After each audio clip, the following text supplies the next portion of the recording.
Hello दोस्तों, मैं आज आप लोगों के सामने फर्स्ट सेमेस्टर बीबीए एविएशन एवं बीबीए की पुस्तक गद्य गरिमा में कहानी है अकेली वो लेकर आई हूँ, जिसकी लेखिका है मन्नू भंडारी हैं। तो आपने सेकंड पीयूसी जो कर्नाटका बोर्ड से बिलोंग करते हैं, उन्होंने सेकंड पीयूसी में एक कहानी है भी आपने ये कहानी पढ़ी होगी। तो चलिए दोस्तों, जो मन्नू भंडारी है आधुनिक युग की लेखिका हैं और इनकी कृतियाँ हैं महाभोज, आपका बंटी, स्वामी, 1 इंच मुस्कान और 1 प्लेट सैलाब।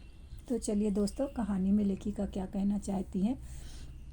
तो यहाँ पे लेखिका बता रही है सोमा बुआ जो लोग वहाँ पे लोगों कहते हैं सोमा बुआ को, उसके बारे में बता रहे हैं कि सोमा बुआ बुढ़िया है, सोमा बुआ परित्यक्तता है, सोमा बुआ अकेली है। तो सोमा बुआ का जवान बेटा क्या जाता है, उनकी जवानी चली जाती है। पति को पुत्र वियोग का ऐसा सदमा लगा कि पत्नी घर बार तज कर तीर्थवासी हुए और परिवार में कोई ऐसा सदस्य नहीं था जो उनके एकाकीपन को दूर करता। पिछले 20 वर्षों से उनके जीवन की इस एक सरता में किसी प्रकार का कोई व्यवधान उपस्थित नहीं हुआ, कोई परिवर्तन नहीं आया। यूँ हर साल 1 महीने के लिए उनके पति उनके पास आकर रहते, पर कभी उन्होंने पति की प्रतीक्षा नहीं की, उनकी राह में आंखें नहीं बिछाई।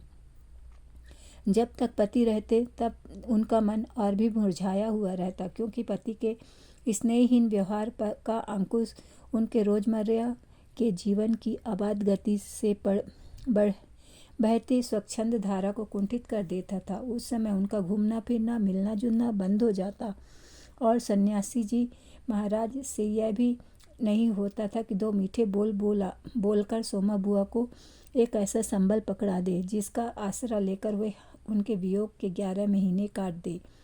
इस स्थिति में बुआ को अपनी जिंदगी पास पड़ोस वालों के भरोसे ही काटनी पड़ती थी। किसी के घर मुंडन हो, छठी हो, जनेऊ हो, शादी हो या गमी हो, वहाँ बुआ पहुँच जाती थी। फिर छाती फाड़कर काम करती, मानो वे एक दूसरे के घर में नहीं अपने ही घर में काम कर रही है। इसके बाद बताती हैं लेखिका कि आजकल सोमा बुआ के पति जो हैं घर पे आए हुए हैं और अभी अभी कुछ कहा सुनी हो चुकी है। बुआ आंगन में बैठी धूप खा रही थी, पास रखी कटोरी से तेल लेकर हाथों में मल रही थी और बड़बड़ा रही थी। 1 महीने में अन्य अवयवों के शिथिल हो जाने के कारण उनकी जीभ ही ऐसी अधिक सजीव और सक्रिय हो उठती। तभी हाथ में एक फटी साड़ी और पापड़ लेकर ऊपर से राधा भाभी उतरी। क्या हो गया बुआ, क्यों बड़बड़ा रही हो? फिर सन्यासी जी महाराज ने कुछ कह दिया क्या? अरे मैं कहाँ चली जाऊँ, सो इन्हें नहीं अरे मैं कहीं भी चली जाऊँ, इन्हें नहीं सुहाता। कल चौक वाले किशोरी लाल के बेटे का मुंडन था, सारी बिरादरी को न्योता था। मैं तो जानती थी कि ये पैसे का गरूर है कि मुंडन पर सारी बिरादरी को न्योता, पर काम उन नई नवेली बहुओं से संभलेगा नहीं, सो जल्दी ही चली गई। हुआ भी वही। और सरक कर बुआ ने राधा के हाथ से पापड़ लेकर सुखाने शुरू कर दिए। एक काम गज से नहीं हो रहा। अब घर में कोई बड़ा बूढ़ा हो तो बतावे, या कभी किया हो तो जाने। गीत वाली औरतें मुंडन पर बन्ना बन्नी गा रही थी। मेरा तो हंसते हंसते पेट फूल गया और उसकी याद से ही कुछ देर पहले का दुख और आक्रोश घुल गया। अपने सहज स्वाभाविक रूप में वे कहने लगी, भट्टी पर देखो तो अजब तमाशा, समोसे कच्चे ही उतार लिए और इतने बना दिए कि 2 बार खिला दो, और गुलाब जामुन इतने कम कि पंगत में भी पूरे ना पड़े। उसी समय मैदा सान कर नया गुलाब जामुन बनाए। दोनों बहुएं और किशोरी लाल तो बेचारे इतना जस मान रहे थे कि क्या बताऊं। कहने लगे, अम्मा तुम ना होती तो आज भद्द पड़ जाती। अम्मा तुमने लाज रख ली, मैंने तो कह दिया। अरे अपने ही काम नहीं आवेंगे तो कोई बाहर से तो आवेगा नहीं। यह तो आजकल इनका रोटी पानी का काम रहता है, नहीं तो मैं सवेरे से ही चली आती। तो सन्यासी महाराज क्यों बिगड़ पड़े? उन्हें तुम्हारा आना जाना अच्छा नहीं लगता बुआ? यूँ तो मैं कहीं आऊँ जाऊँ सो ही इन्हें नहीं सुहाता। और फिर कल किशोरी के यहाँ से बुलावा नहीं आया। अरे मैं तो कहूँ कि घर वालों को कैसा बुलावा, वे लोग तो मुझे अपनी माँ से कम नहीं समझते। नहीं तो कौन भला यूँ भट्टी और भंडार घर सौंप दे, पर उन्हें अब कौन समझावे। कहने लगे, तो जबरदस्ती दूसरों के घरों में टांग अड़ाती फिरती है। और एकाएक उन्हें उस क्रोध भरी वाणी और कटु वचनों का स्मरण हुआ है, जिनकी बौछार कुछ देर पहले ही उन पर हो चुकी थी। याद आते ही फिर उनके आंसू बह चले। अरे रोती क्यों हो बुआ? कहना सुनना तो चलता ही रहता। सन्यासी जी महाराज 1 महीने को तो आकर रहते हैं, सुन लिया करो। सुनने को तो सुनती हूँ, पर मन तो दुखता ही है। 1 महीने को आते हैं तो भी कभी मीठे नहीं बोलते हैं। मेरा आना जाना इन्हें सुहाता नहीं। सो तू ही बता राधा, ये तो साल में 11 महीने हरिद्वार रहते हैं। इन्हें तो नाते रिश्ते वालों से कुछ लेना देना नहीं, पर मुझे तो सबसे निभाना पड़ता है। मैं भी सबसे तोड़ ताड़ कर बैठ जाऊं तो कैसे चले। मैं तो इनसे कहती हूँ कि जब पल्ला पकड़ा है तो अंत समय में भी साथ रखो। सो तो इनसे होता नहीं। सारा कर्म यही लूटेंगे, सारा जस यही बटोरेंगे, और मैं अकेली पड़ी पड़ी यहाँ उनके नाम को रोया करूँ। उस पर से कहीं जाऊँ आऊँ तो वह भी इनसे बर्दाश्त नहीं होता। और बुआ फूट फूट कर रो पड़ी। राधा ने आश्वासन देते हुए कहा, रो नहीं बुआ। अरे वे तो इसलिए नाराज हुए कि बिना बुलाए तुम चली गई। बेचारे इतने हंगामे में बुलाना भूल गए होंगे, तो मैं भी मान करके बैठ जाती। फिर घर वालों को कैसे बुलाना। मैं तो अपनेपन की बात जानती हूँ। कोई प्रेम नहीं रखे तो 10 बुलावे पर भी नहीं जाऊँ, और प्रेम रखे तो बिना बुलाए भी सिर के बल जाऊँ। मेरा अपना हरकू होता और उसके घर काम होता तो क्या मैं बुलावे के भरोसे बैठी रहती। मेरे लिए जैसा हरकू वैसा किशोरी लाल। आज हरकू नहीं है, इसी से दूसरे को देख देख कर मन भरमाती रहती हूँ और वे हिचकियाँ लेने लगती हैं।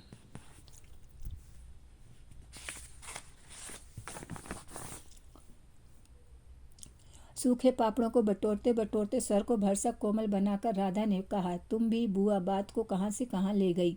अब चुप हो जाओ, पापड़ भून कर लाती हूँ, खाकर बताना कैसा है। और वह साड़ी समेटकर ऊपर चढ़ गई। कोई सप्ताह भर बाद बुआ बड़े प्रसन्न मन से आई और सन्यासी जी से बोली, सुनते हो देवर जी के ससुराल वालों की किसी लड़की का संबंध भागीरथी के यहाँ हुआ है। वे सब लोग यहाँ आकर ब्याह कर रहे हैं। देवर जी के बाद तो उन लोगों से कोई संबंध ही नहीं रहा। फिर भी हैं समधी ही हैं। वे तो तुमको बुलाए बिना भी नहीं मानेंगे। समधी को आखिर कैसे छोड़ सकते हैं। और बुआ पुलकित होकर हंस पड़ी। सन्यासी जी मौन उपेक्षा से उनके मन को ठेस तो पहुंची, फिर भी वे प्रसन्न थी। इधर उधर जाकर वे इस विवाह की प्रगति की खबरें लाती। आखिर एक दिन में से यह भी सुनाई कि उनके समधी यहाँ आ गए। जोर शोर से तैयारियां हो रही। सारी बिरादरियों को दावतें दी जाएंगी। खूब रौनक होने वाली है। दोनों ही पैसे वाले ठहरे।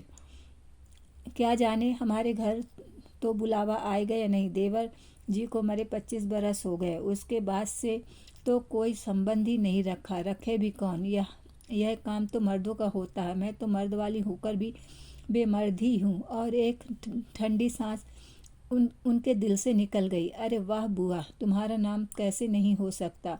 तुम तो समधिन ठहरी। संबंध में ना रहे कोई रिश्ता थोड़े ही टूट जाता है।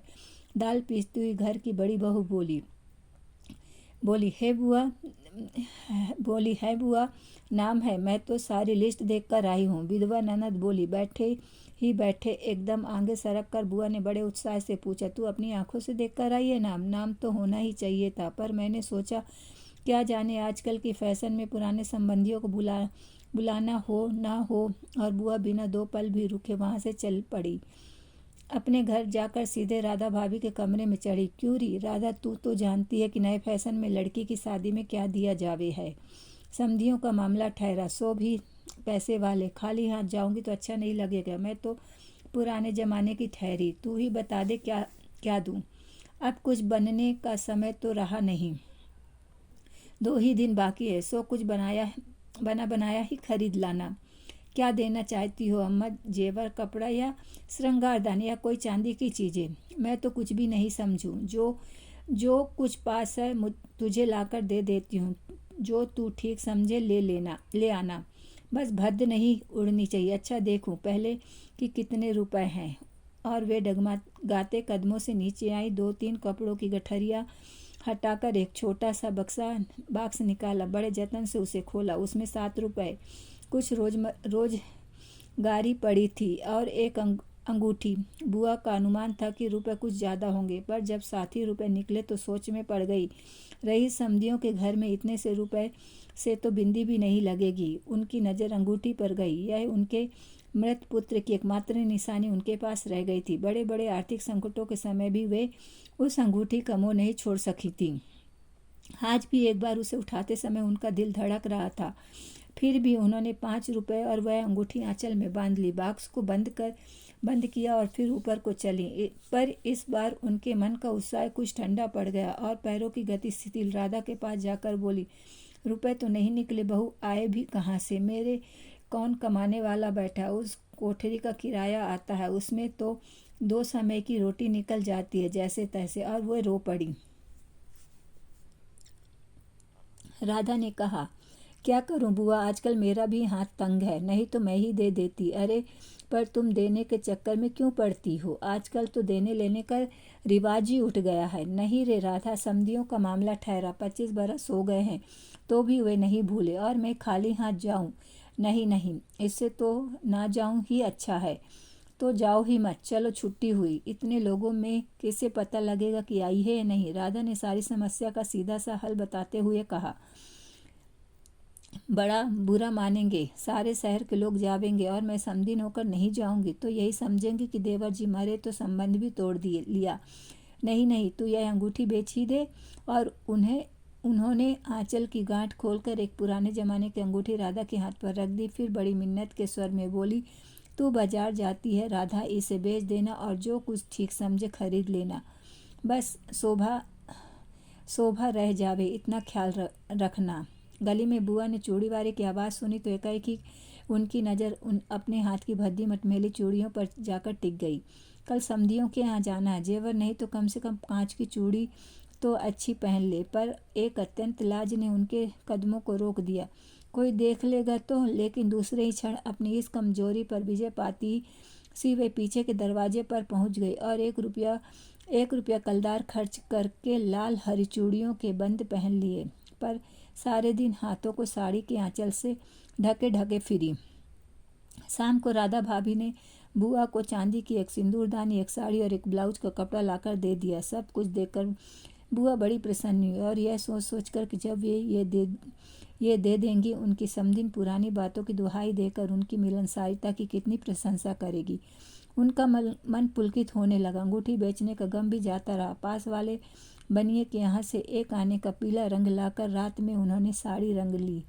शादी में सफ़ेद साड़ी पहनकर जाना क्या अच्छा लगेगा? रात में सोई तो मन कल की ओर दौड़ रहा था। दूसरे दिन 9 बजते बजते खाने का काम समाप्त कर डाला। अपनी रंगी हुई साड़ी देखी तो कुछ जची नहीं। फिर ऊपर राधा के पास पहुंची। क्यों राधा, तू तो रंगी साड़ी पहनती है तो बड़ी आब रहती है, चमक रहती है, इसमें तो चमक ही नहीं आई। तुमने कलक जो नहीं लगाया अम्मा, थोड़ा सा मार दे देती अच्छा रहता। अभी दे लो, ठीक हो जाएगी। बुलावा कब है? अरे नए फैशन वालों की मत पूछो, ऐन मौके पर बुलावा आता है। 5 बजे का मुहूर्त है, दिन में कभी भी आ जावेगा। राधा भाभी मन ही मन मुस्कुरा उठी। बुआ ने साड़ी की मान लगाकर सुखा दिया। फिर एक नई थाली निकाली। अपनी जवानी के दिनों में बुना हुआ क्रोशिया का एक छोटा सा मेजपोश निकाला। थाली में साड़ी, सिंदूरदानी, एक नारियल और थोड़े से बतासे सजाए। फिर जाकर राधा को दिखाया। सन्यासी महाराज सवेरे से ही इस आयोजन को देख रहे थे और उन्होंने कल से लेकर आज तक कोई 25 बार चेतावनी दे दी थी, यदि कोई बुलाने ना आए तो चली मत जाना, नहीं तो ठीक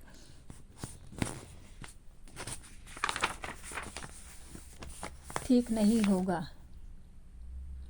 हर बार बुआ ने बड़े ही विश्वास के साथ कहा, मुझे क्या बावली समझ रखा है, बिना बुलाए चली जाऊंगी। अरे वह पड़ोस वालों की नंद अपनी आंखों से बुलावे की लिस्ट में नाम देख कर आई है और बुलाएंगे क्यों नहीं। शहर वालों को बुलाएंगे और समधियों को नहीं बुलाएंगे। 3 बजे के करीब बुआ को अनमने भाव से छत पर इधर उधर घूमते देख राधा भाभी ने आवाज़ लगाई, गई नहीं बुआ? एकाएक चौंकते हुए बुआ ने पूछा, कितने बज गए राधा?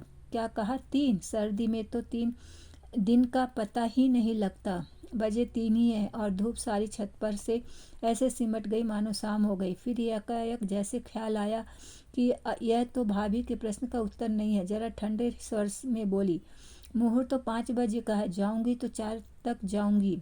अभी तो 3 ही बजे। बड़ी सावधानी से उन्होंने सर में लापरवाही का पुट दिया। बुआ छत पर से गली गली में नज़र फैलाए खड़ी थी। उनके पीछे ही रस्सी पर धोती फैली हुई थी जिसमें कलफ लगा था और अबरक छिड़का हुआ था। अबरक के बिखरे हुए कण रह रहकर धूप में चमक रहे थे, ठीक वैसे ही जैसे किसी को भी गली में घुसता देख बुआ का चेहरा चमक उठता था। 7 बजे के धुंधलके में राधा ने ऊपर से देखा तो छत की दीवार से सटी गली की और मुंह किए एक छाया मूर्ति दिखाई दी। उसका मन भर आया। बिना कुछ पूछे इतना ही कहा, बुआ सर्दी में खड़ी खड़ी यहाँ क्या कर रही हो? आजा, आज खाना नहीं बनेगा क्या? 7 तो बज गए हैं। ऐसे जैसे यकाक नींद से जागते हुए बुआ ने पूछा। क्या कहा? 7 बज गए? फिर जैसे अपने से ही बोलते हुए पूछा, पर 7 कैसे बज सकते? मुहूर्त तो 5 बजे का था।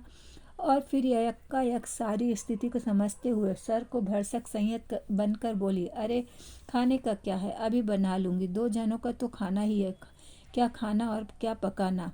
फिर उन्होंने सूखी साड़ी को उतारा, नीचे जाकर अच्छी तरह उसकी तह की, धीरे धीरे हाथों की चूड़ियाँ खोली, थाली में सजाया हुआ सारा सामान उठाया और सारी चीज़ें बड़े जतन से अपने संदूक में रख दी और फिर बड़े ही बुझे दिल से अंगीठी जलाने लगी। इस तरह से यहाँ पे ये बताया गया है कि अगर हमारे पास पैसे नहीं होते, अकेले होते, कोई हमारे घर में साथ नहीं देता, तो हम अकेले ही रह जाते हैं। तो जिस तरह से अकेली में सोमा बुआ अकेली रह गई। तो दोस्तों, लाइक करिए, कमेंट्स करिए, बताइएगा कैसी कहानी लगी। धन्यवाद।